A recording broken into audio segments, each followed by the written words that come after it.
하나님의 말씀 에스더 6장 1절로 14절 우리 함께 합독하겠습니다. 이 밤에 왕이 잠이 오지 아니하므로 명하여 역대 일기를 가져다가 자기 앞에서 읽히더니 그 속에 기록하기를 문지킨 왕의 두 넷이 빅다나와 데레스가 아하수에로 왕을 모살하려 하는 것을 모르드게가 고발하였다 하였는지라. 왕이 가로되 이 일을 인하여 무슨 존귀와 관작을 모르드게에게 베풀었느냐. 시신이 대답하되 아무것도 베풀지 아니하였나이다. 왕이 가로되 누가 뜰에 있느냐. 마침 하만이 자기가 세운 나무에 모르드게를 달기를 왕께 구하고자 하여 왕궁 바깥 뜰에 이른지라. 시신이 고하되 하만이 뜰에 섰나이다.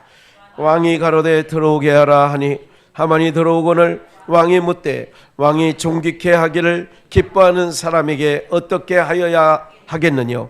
하만이 심중에 이르되 왕이 존귀케 하기를 기뻐하는 자는 나 외에 누구리요 하고 왕께 이르되 아뢰되 왕께서 사람을 존귀케 하시려며 왕의 입이 쓰는 왕복과 왕의 다시는 말과 머리에 쓰시는 왕관을 취하고 그 왕복과 말을 왕의 방백 중에 가장 존귀한 자의 손에 붙여서 왕이 존귀케 하시기를 기뻐하시는 사람에게 옷을 비고 말을 태워서 성중거리로 다니며 그 앞에 반포하여 이르기를 왕이 존귀케 하기를 기뻐하시는 사람에게 이같이 할 것이라 하게 하소서. 이에 왕이 하만에게 이르되 너는 내 말대로 속히 왕복과 말을 취하여 백월문에 앉은 유다 사람 모르드게에게 행하되 내게 말한 것에서 조금도 빠짐이 없이 하라.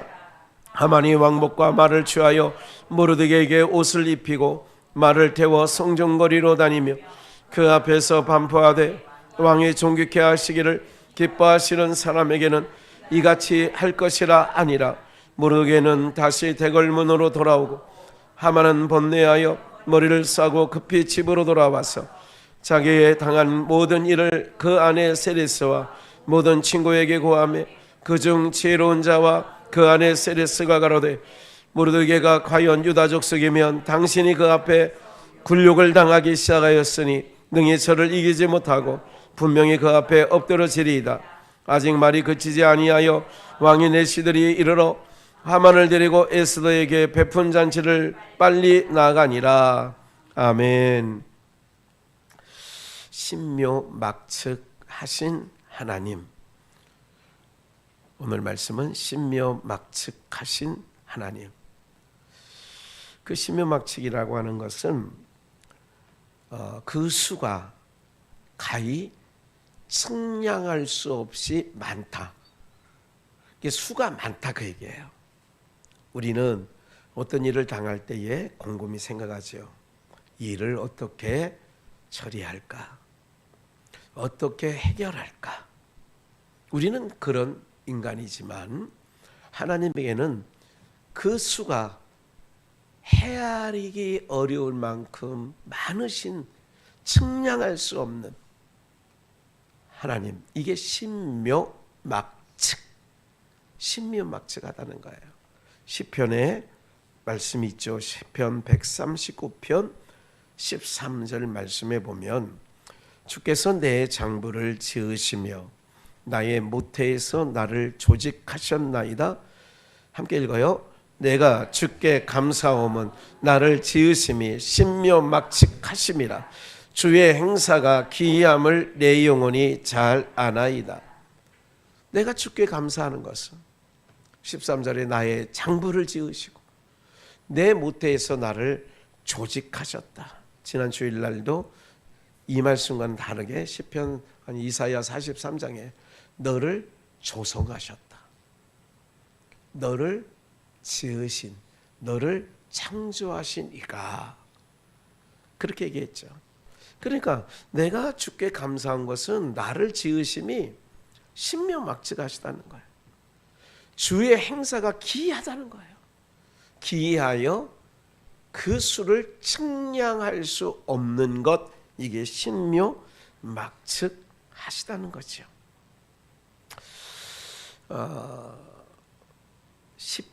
이사야 29장 13절을 잠깐 보시면 주께서 가라사대 이 백성이 입으로는 나를 가까이 하며 입술로는 나를 존경하나 그 마음은 내게서 멀리 떠났나니. 이거는 예수님께서 복음서에도 이 말씀을 인용한 적이 있어요.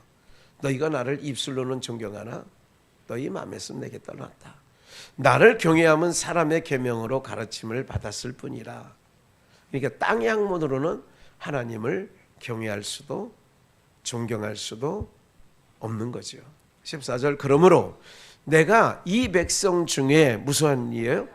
기이한 일을 곧 기이하고 가장 기이한 일을 다시 행하리니 그들 중에 지혜자의 지혜가 없어지고 명철자의 총명이 가리워지리라. 그게 백성 중에 기이한 일, 기이하고 기이한 일을 행한다는 거예요. 그러니까 그 하나님의 행하시는 일을 사람이 측량할 수 없는, 헤아릴 수 없는 그 일을 행하신다는 거죠. 에스더 6장에 있는 말씀 그 전에 왕 성에 들어갈 때 입궐할 때, 입궐이라고 하죠. 하만이 입궐할 때에 그 성문 앞에 10절에 보니까 대궐 문 앞에 10절 그렇게 하잖아요. 대궐 문에 앉은 유다 사람 모르드게를 보니까 너무 눈에 가시처럼, 저놈만 없으면 내가 속이 편할 것 같아. 속이 우려해. 다른 사람은 하만 제2 권력자예요. 왕 다음에. 그럼 내가 지나가면 저놈이 넙죽 절을 해야 되는데 저놈은 나를 보기를 지발에 때만치도 여기지 않아. 그런 걸 느끼죠. 그러니까 봐요. 이제 위에부터 볼까요? 1절부터. 그러니까 이 모르드게 마음에 심중에 저 모르드게만 없으면 너무 편할 것 같아. 눈에 가시야. 그러던 차에 이놈을 죽여야 되겠다 하고 자기 마당에 큰 장대를 세워놓고 왕에게 청원해서 이 모르드게를 그 장대에 달아야 되겠다 이 생각을 했어요. 그러던 차에 이제 왕을 배우려고 하만이 가는 중에 궁궐에서는 어떤 일이 벌어졌냐면 그날따라 왕이 아하수에로 왕이 뭐가 오지 않아? 잠이 안 오는 거야. 잠이 안 와. 제가 언젠가도 설교 중에 말씀을 드렸죠. 잠이 안 올 때는 잠이 안 오게 하시는 하나님의 이유가 있죠. 누군가가 생각나면 그 생각나는 사람을 위하여 뭐 해야 돼? 기도를 하든지. 갑자기 생각나는 게 있을 거 아니에요. 제가 이제 꿈을 저는 잘 안 꿉니다. 어떤 분들은 꿈을 눈만 감으면 꿈을 잘 꾼대요. 꿈 꾸면 숙면하지 못한다는 걸 알아야 돼요. 그냥 꿈 안 꾸는 게 좋습니다. 또 꿈을 꿔봐야 그 꿈은 뭐예요? 아이고 어떻게 그렇게 잘 알아? 그 개꿈 꿔봐야 뭐 하겠어? 네? 근데 그날따라 아하수에로 왕이 잠이 이날 밤에 오지 않는 거예요. 그때에 하만은 자기 집 마당에 큰 장대를 세워놓고 모르드게를, 눈에 가신 모르드게를 달아야 되겠다 청원하러 왕을 배우려고 오고 있고, 왕은 그날따라 잠이 안 오고, 그래서 신하를 불러서 야, 역대 일기, 역대에 기록된 거, 조선실록 뭐 이런 거죠. 우리 조선시대는 삼국사기, 삼국유사 뭐 이런 거예요. 역대 왕이 하는 행적은 지금도 다, 여러분들 그 어느 대통령이 문재인이든 윤석열이죠. 문재인 다음에 아니 맞나 박근혜 그 다음에 윤석열인가? 맞아요? 박근혜 다음에 문재인 아니야? 맞아. 박근혜, 문재인, 윤석열, 이재명이잖아.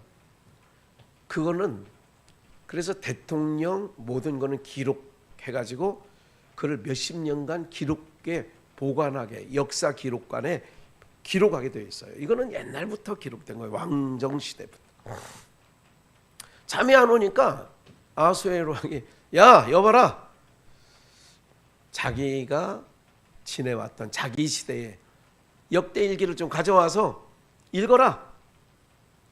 그 속에 기록하기를 2절 문지킨 왕의 두넷이 빅다나와 데레스가 아수의 왕을 모살하려고 왕을 죽이려고 두 신하가 네 중에 두 사람이 이거를 누가 발견했냐? 모르드게가 발견하고 왕에게 고발하였어요.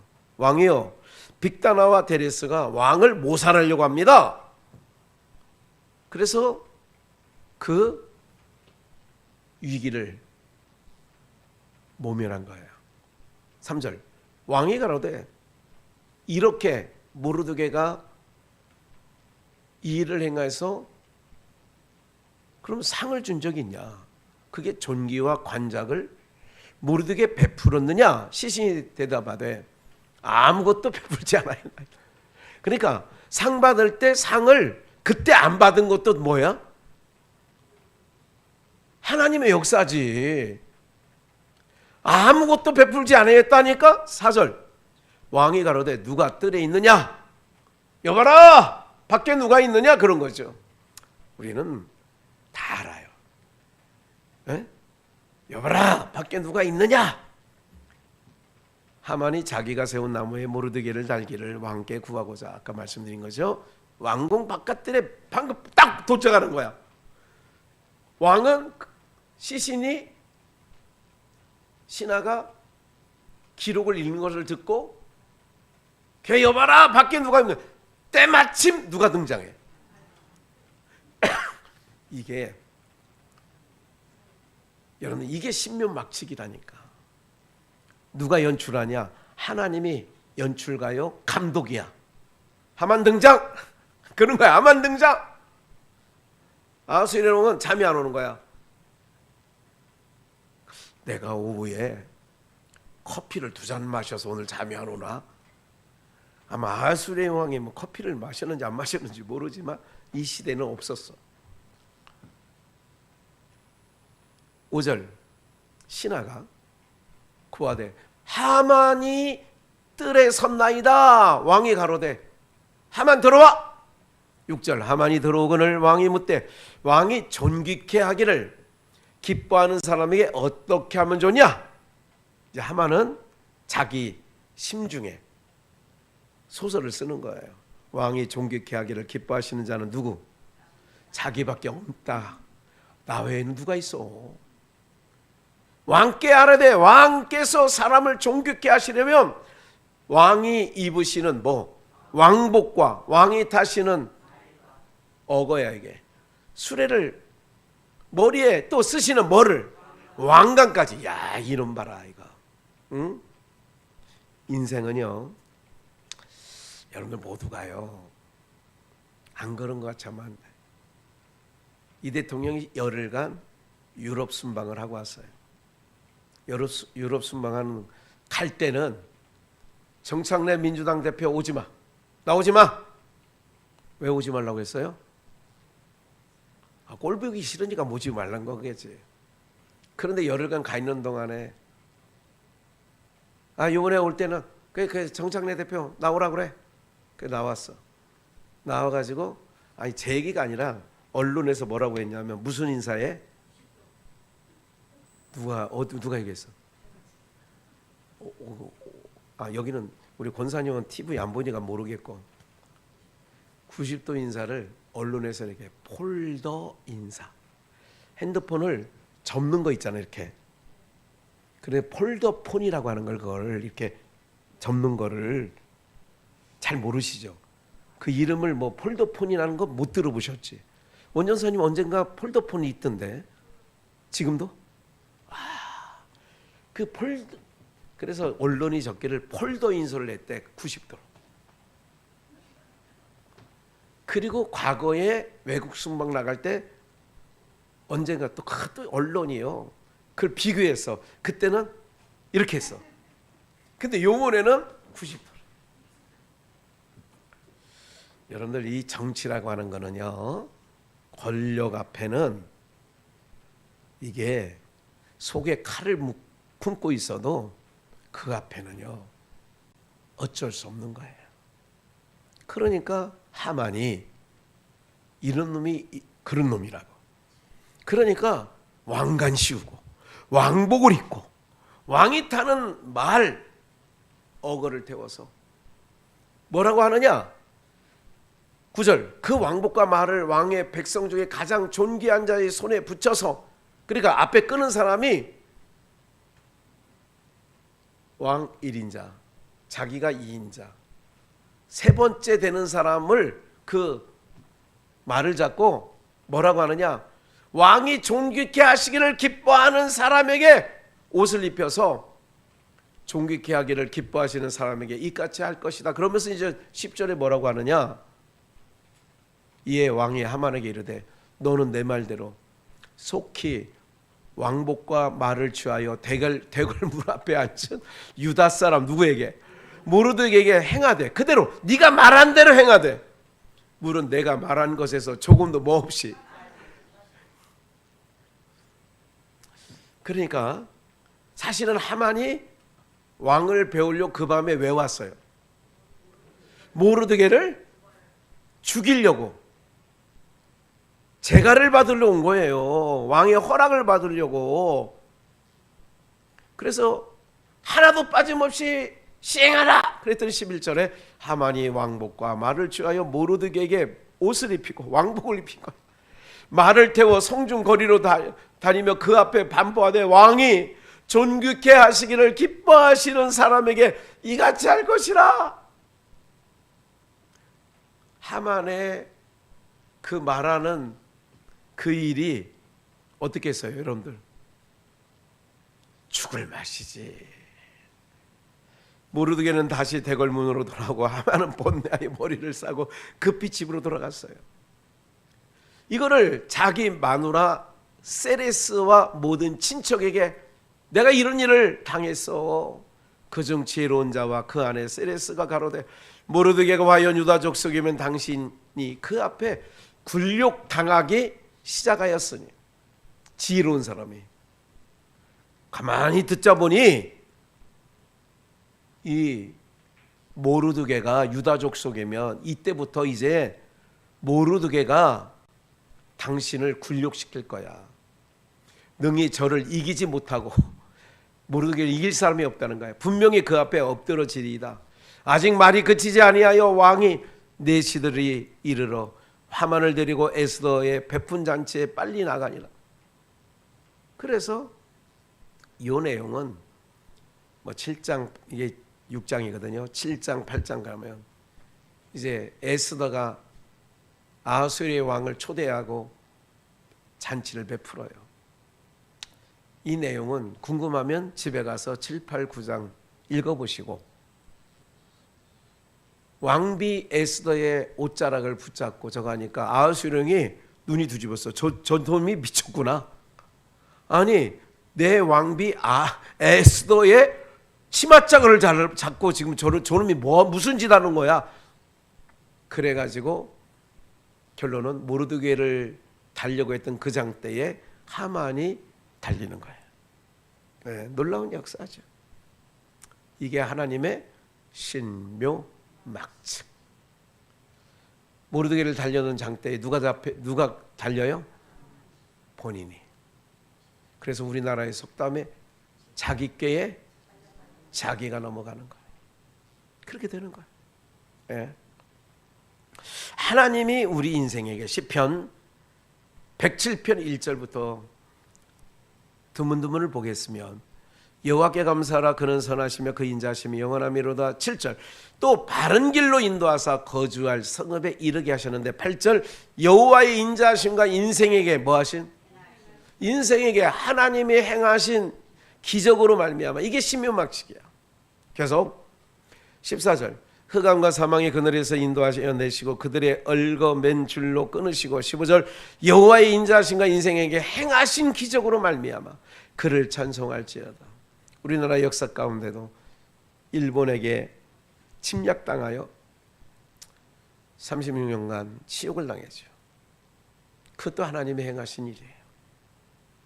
5년 후에 6.25 전쟁이 발발하죠. 그것도 하나님이 행하신 일이에요.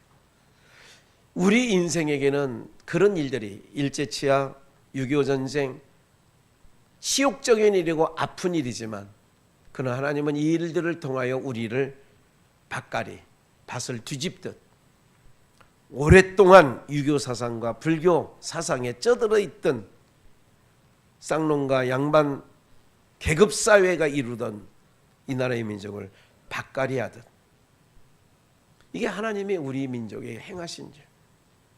그 행하신 일이 없으면 우리나라가 고도 경제 성장이 오늘날 여러분들 일본 제쳤다는 건 들으셨나요? 수출이 일본을 제쳤다니까. 세계 몇 번째냐? 5번째. 5번째로 수출을 많이 해요. 근데 제가 볼 때는 곧 얼마 지나지 않아 여러분들 살아계시는 동안에 3번째나 2번째까지 올라갈 것 같아요. 네, 그렇게 될 거예요. 하나님께서 왜 이 나라 이민족은 마지막 때 주님 오시는 날 그 소식을 전할 사명을 우리에게 주셨기 때문에 하나님은 신묘막측하신 인간이 헤아릴 수 없는 방법으로 역사하실 줄 믿습니다.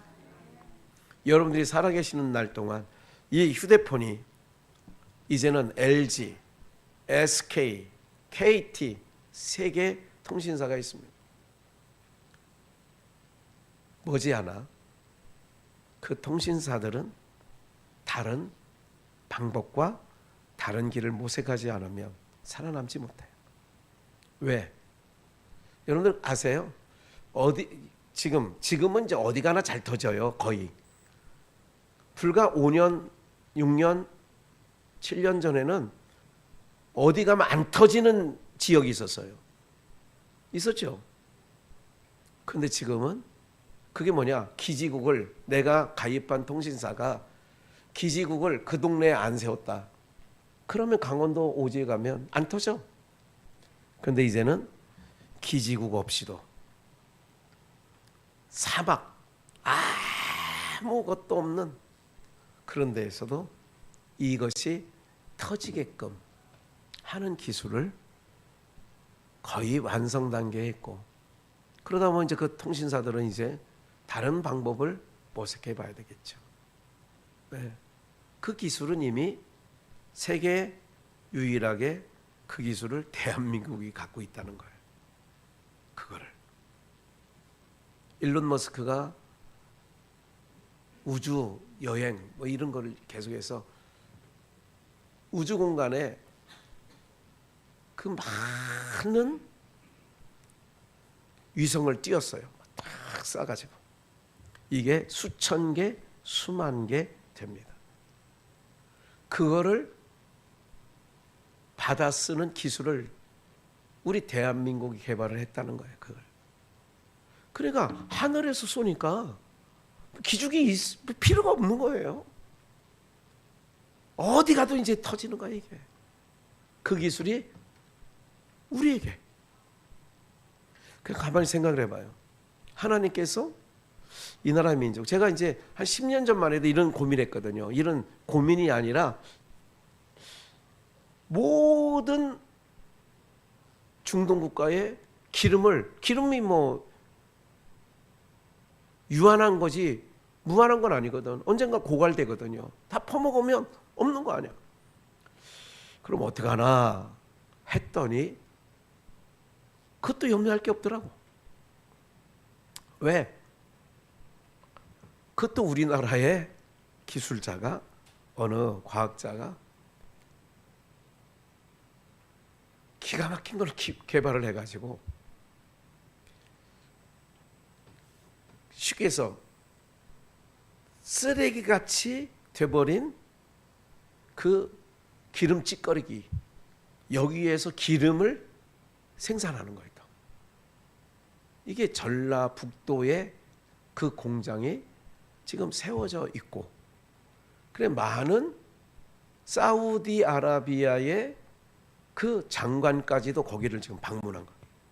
왜? 앞으로 이 기술이 확산되면 자기네가 석유 다 팔아먹으면 자기네도 그거를 이용하려고, 뭐 이런 부분들이 있는 거예요. 이게 뭐냐? 하나님께서는 대한민국 사람에게 자원 없습니다. 우리가 내놓을 만한 자원은 없어요. 그런데 하나님께서 우리에게 특별하게 이 지혜, 지식을 준 거야. 세계 어떤 사람도 따라올 수 없는. 이제 보세요, 앞으로 어떻게 하나님께서 이 나라의 민족을 이끌어 가시는, 그 행하시는 일이 뭐하다고요? 신묘막측하신 거예요. 네, 21절까지 봤죠. 여호와 인자하심이 인생에 행하신 기적으로 말미암아 찬송하라 이거야. 또 다음 24절, 여호와께서 행하신 그 기이한 일들을 깊은 바다에 보나니 광풍을 고요하게 하사 물결도 잔잔하게 하시는도다. 30절, 그들이 평온함으로 말미암아 기뻐하시는 중에 여호와께서 그들을 바라는 항구로 인도하시는 거예요. 여호와의 인자하심과 인생에 행하신 기적으로 말미암아 그를 뭐 할지어다? 여러분들 기억을 하셔야 돼요. 하나님께서 행하시는 일, 누구도 2026년도 시작하면서 어떤 일이 벌어지지는 저도 몰랐고 여러분들 몰라, 아무도 몰라요. 아무도 몰라. 저는 부정선거에 대해서 이거를 의심하는 목사는 아니에요. 그런데 여러분들, 지금 우리나라는 이승만 정권 때 4.19 혁명이 일어난 거는 모든 국민들이 일어났어요. 그래서 뒤집었어요. 그리고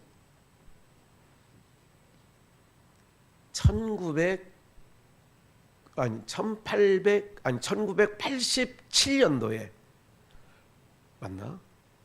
이때는 어떤 일이 벌어졌냐면, 전두환 정권이 7년, 전두환은 7년간 대통령을 했어요. 그리고 그때 후임자가 노태우였어요. 그게 1986년인가 7년으로 기억하고 있어요, 제 머리에. 6월 10일 뭐라고 그래요? 혹시 기억하세요? 와, 우리 원전도사님 나봉. 6월 10일 민주항쟁으로 말미암아 체육관에서 간접 선거로 대통령을 뽑던 시대에 전두환님이 만드는 거예요. 간선제를 1987년 6월 10일 날 뭐로 바꿨어요? 직선제로. 그거를 6월 10일 60 시민항쟁, 민주화 항쟁운동이라고 명한 거예요. 여러분들, 쿠데타로 정권을 잡은 거는 박정희, 그리고 전두환, 그리고 윤석열 대통령은 쿠데타를 시도하다가 실패를 했어요. 쿠데타보다 더 센 게 뭐냐면, 시민들이 누구의 정치꾼들의 선봉에 의해서 일어나는 것 말고 바닥으로부터 이건 아니다, 한 부분이 있는데 그 중에 하나가 촛불 시위. 그래서 박근혜, 이명박 이렇게 됐죠. 지금 송파구 체조 경기장을 비롯하여 오늘까지 하면 한 10여일 동안 6월 3일 투표일 이후 오늘 19일이니까 16일 됐네요. 16일 동안 자발적으로 정치꾼이 오면 어제도 민주당 국회의원 3명이 갔는데 가라고. 그전에도 국민의힘 국회의원들이 몇 명이 갔는데 가라고. 왜? 오염될까 봐. 정치꾼들이 개입하면 안 될 것 같아서. 제가 지금 아직은 더 들여다봐야 되지만 오늘 말씀이 뭐냐면 모르드게이게요. 하만 얘기였어요. 에스더 6장 말씀이었어요. 우리가 가히 생각할 수 없는, 그에게는 수가 많고 측량할 수 없는 수가 많아. 이 부분이 6.3 지방선거를 통하여 선거관리위원회가 문제가 있다는 것은 여도 야도, 민주당도 국민의힘도. 그래서 국회에서 이 선거관리위원회 이거에 대해서 특위가 선정이 되고, 그래서 지금 가동돼서 일하고 있어요. 이거는 국정조사가 된 거예요.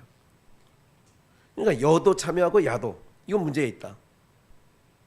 아니, 몰디브에 부인 데리고 선거관리 그거 견학하러 갔대잖아요. 몰디브. 세계 유수의 휴양지들만 누가 노태악이라고 하는 대법관 선거관리위원장이 그렇게 했다는 거예요. 이것 때문에 더 들고 일어나는 거예요. 젊은 애들이. 자기 부인까지 가는데 한 번 10일간 여행 갔다 오는데 8천만 원 썼대요. 1인당. 9천만 원도 쓰고 8천만 원도 썼대요. 뭐로? 나라 돈으로. 이거에 더 20, 30대가 들고 일어난 거예요. 다 까보자. 투표용지. 제가 오늘 말씀을 묵상하면서 하나님께서 어떻게 이 나라의 민족, 6단의 후손인 이 나라의 민족을 바르게 가야 되고, 그리고 마지막 때 쓰임 받아야 되는데 어떻게, 여러분 2026년도 시작하면 1월 1일 아니 5월 31일까지 하나님이 어떻게 행하실지를 저도 몰랐고 여러분들 몰랐던 거예요. 그러나 이 선거를 통하여서 하나님께서 또, 하나님은 하나님의 방법으로 하만이 자기가 쓴 꾀에 자기가 하만이를 덫을 놨는데 그 덫에 누가 걸려요? 자기가 걸리는 거예요. 저는 이 불이, 이게 지펴진 불이 여기서 그냥 낙엽 몇 개 태우다가 그냥 꺼질 건지 이거는 아직 몰라요. 그러나 하나님께서 모든 행하시는 일이 기이한 일인 것은 알고 있어요. 사람이 생각하지도 못한, 그건 누구도, 대통령도 국회의원도 어느 누구도 생각지 못한 일들이 지금 6월 3일 이후 지금까지 벌어지고 있다는 거예요. 저는 이런 생각을 해요. 우리가 어떤 거 시위에 동참 이런 건 아니에요. 저는 그런 정치 이런 건 아니에요. 다만 하나님이 이 일을 통하여 늘 여러분들과 목회하면서 가르쳤던 것처럼 하나님이 왜 이 일을 벌리셨는가? 하나님의 결제가 아니면 벌어지는 일이 아니에요. 하나님이 이 일을 왜 벌리셨는가? 이런 거예요. 그러면 그 일 끝에는 어떻게 하실 일인가? 이 일, 에스더 6장에 그 일 끝에 하만이가 장대에 달려 죽어요. 모르드게와 히브리 민족을 몰살을 하려고 했던 하만의 계획은 무너지고, 오히려 아수에로 왕이 그 히브리 민족을 더 높이죠. 모르드게를 높이죠.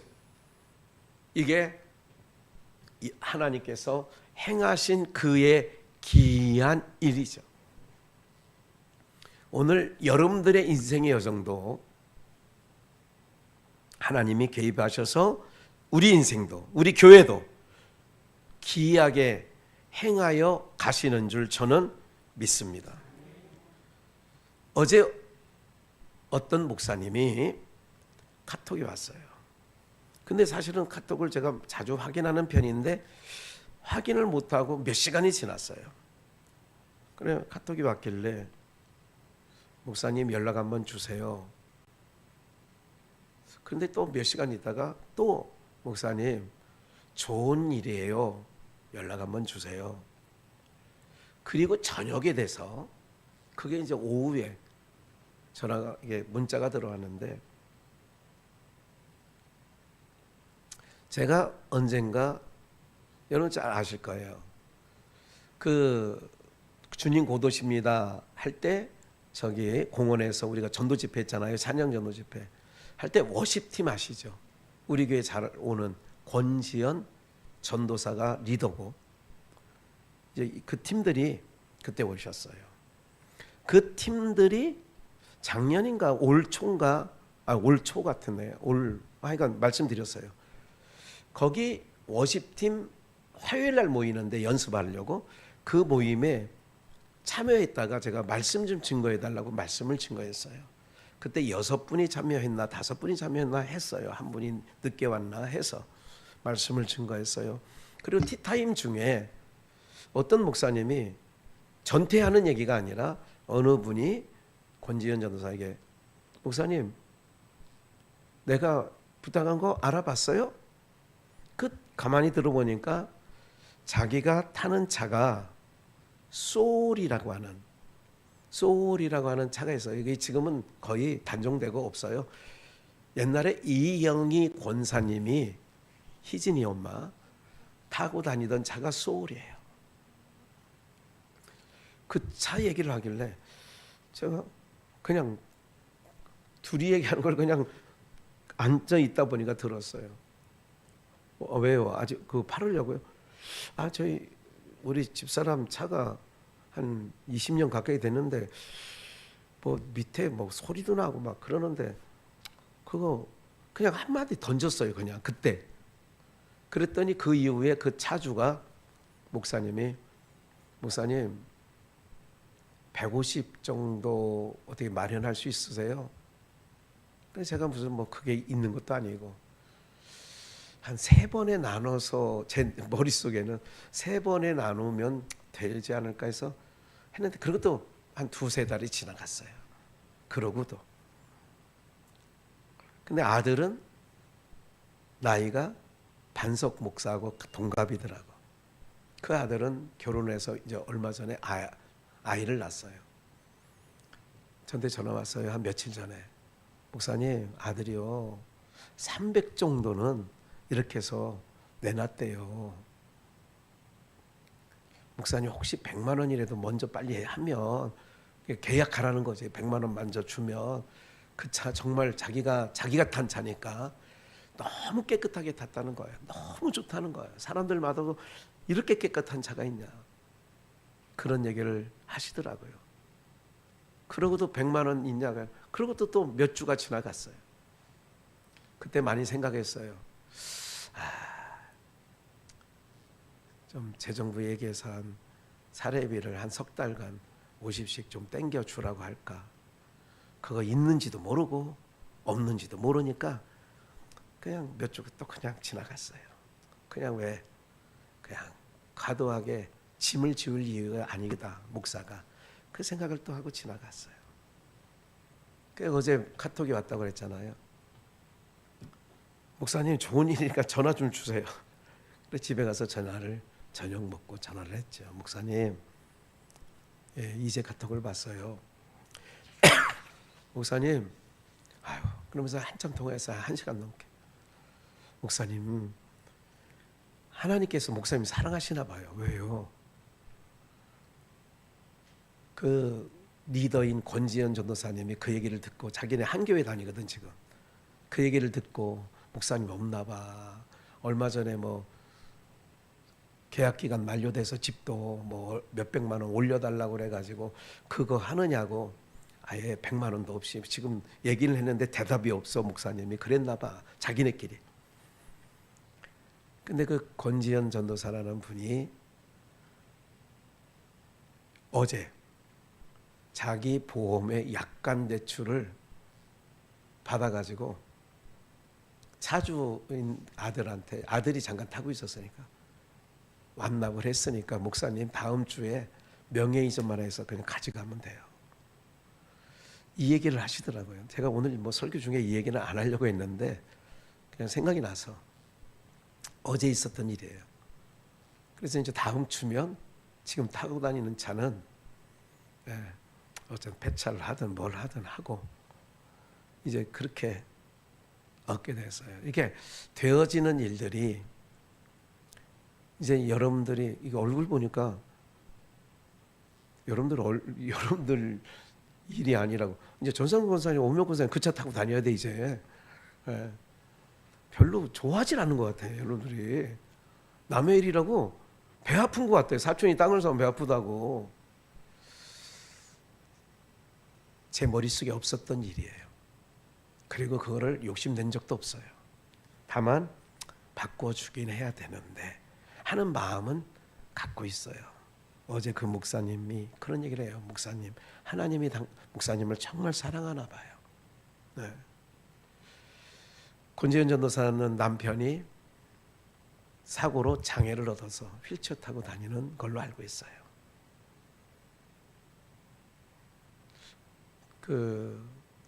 이런 모든 일들 가운데 이런 거예요. 하나님이 24절 행하신 일들. 제가 송파에 20, 30대 젊은 애들이 나와서 자발적인 거예요. 정치인들 오면 오지 말라고 그래요. 가라고 그래요. 이 모든 일들을 하나님이 어떻게, 수가 많으신 하나님이 어떻게 이 나라 이 민족을 이끌어 가실지, 오늘 우리 교회를 어떻게 이끌어 가실지, 인간적인 염려와 근심은 그때그때 잠깐 있을 때가 있습니다. 그러나 하나님은 수가 많으셔서 저와 여러분들의 인생을 이끌어 오신 것처럼 이후로도 하나님께서 저와 여러분들의 삶을 이끌어 가실 줄 믿습니다. 그 하나님 철저하게 의지하시고 구원자로 보내주신 예수 그리스도 한 분 꼭 의지하시고 그분에게만 소망을 두면 여러분들의 삶을, 남은 삶을 하나님께서 붙잡아 주시고 책임져 주시는 줄 믿습니다.